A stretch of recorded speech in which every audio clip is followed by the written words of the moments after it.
మా విద్యార్థి నాయకుడు ఇవాళ న్యాయం గురించి ప్రశ్నిస్తే అన్యాయంగా బాల్కా సుమన్ను అదేవిధంగా మూల రాజిరెడ్డి గారిని మరియు అనిల్ గారిని లక్ష్మీకాంత్ గారిని నలుగురు బీఆర్ఎస్ పార్టీ నాయకులపైన అక్రమ కేసు పెట్టి అరెస్ట్ చేసి ఆదిలాబాద్ జైల్లో పెట్టడం జరిగింది.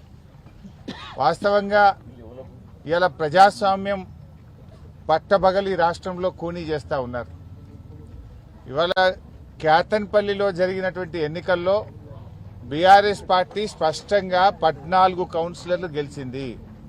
22 కౌన్సిలర్లలో 14 కౌన్సిలర్లు గెలిచి ప్రజలు బీఆర్ఎస్ పార్టీకి పట్టం కట్టారు. స్పష్టమైన తీర్పునిచ్చారు. కాంగ్రెస్ పార్టీని ఓడించి బీఆర్ఎస్ సిపిఐ అలయన్స్ ను ప్రజలు గెలిపించారు. మరి ఆ ప్రజాస్వామ్యంలో ప్రజలు ఇచ్చిన తీర్పు చాలా గొప్పది.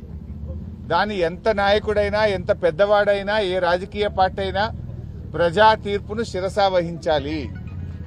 మొదటిసారి చైర్మన్ ఎన్నిక జరిగినప్పుడు కావాలనే పోలీసులను పెట్టకుండా కాంగ్రెస్ పార్టీ నాయకులు కార్యకర్తలే అల్లరి చేసి చైర్మన్ ఎన్నిక జరగకుండా వాయిదా వేసుకొని పారిపోయినారు. రెండవసారి ఎన్నిక జరిగినప్పుడు కూడా మరి మా మహిళా కౌన్సిలర్ల మీద నేను నోటితో చెప్పలేకున్నటువంటి విధంగా చాలా దుర్మార్గంగా మహిళల పట్ల వాళ్ళు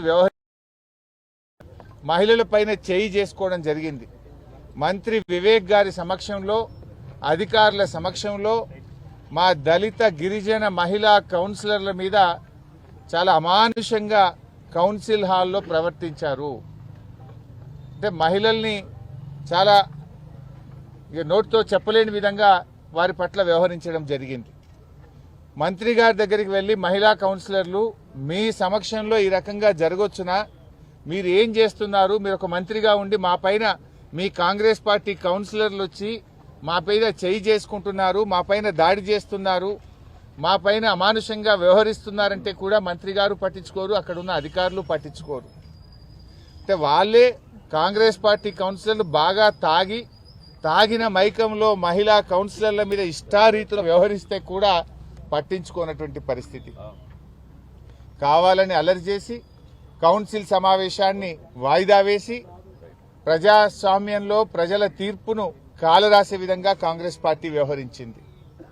మా 14 మంది కౌన్సిలర్లు కూడా కౌన్సిల్ వాయిదా వేయొద్దు, కోరం ఉంది, మెజారిటీ ఉంది, ఎన్నిక జరపండి అని పట్టుబడితే కూడా పట్టించుకోకుండా మంత్రి గారి కనుసైగల్లో ఎన్నిక వాయిదా వేసి వెళ్లిపోవడం జరిగింది. ఈరోజు జరిగిన సంఘటన ఏంది? యాక్చువల్గా ఆ రోజు మా కోవలక్ష్మక్క కూడా ఈ ఎన్నికలకు ఇన్ఛార్జిగా ఉన్నారు. కోవలక్ష్మక్క గారు, బాల్కా సుమన్ గారు కౌన్సిలర్లతో పాటు మేము గేటు దాకా వెళ్లి కౌన్సిలర్ లోపల పంపిస్తామంటే మీరు వెళ్లడానికి వీల్లేదు, ఎమ్మెల్యే అయినా మీరు వెళ్లడానికి వీల్లేదు అని కోవలక్ష్మి గారిని సుమన్ గారిని 2 కిలోమీటర్ల దూరంలోనే ఆపేశారు. అదే సమయంలో మంత్రి గారి కాన్వాయ్ అక్కడికి వచ్చి పెద్ద ఎత్తున కాంగ్రెస్ నాయకులు కార్యకర్తలు అందరూ కలిసి ఒక కాన్వాయ్ని లోపల పంపిస్తా ఉన్నారు. ఒక ఎమ్మెల్యేగా లక్ష్మక్కను, మాజీ ఎమ్మెల్యేగా సుమన్ను అలో చేయనప్పుడు ఈ కాన్వాయ్ని ఎలా అలో చేస్తారు? ఇదెక్కడి ప్రజాస్వామ్యము? చట్టం అందరికీ సమానంగా ఉండాలి కదా అని ప్రశ్నిస్తే దాడి చేసింది కాంగ్రెస్ నాయకులు. ముందు రాళ్ల దాడి చేసింది కాంగ్రెస్ కార్యకర్తలు, కాంగ్రెస్ నాయకులు.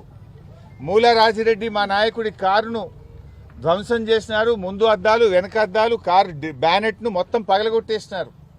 దాడి చేసింది వాళ్ళు, అక్రమంగా చట్ట విరుద్ధంగా వ్యవహరించింది వాళ్ళు. పైగా మళ్ళీ మా నాయకుల మీద కేసు పెట్టి ఇవాళ జైల్లో పెట్టినారు.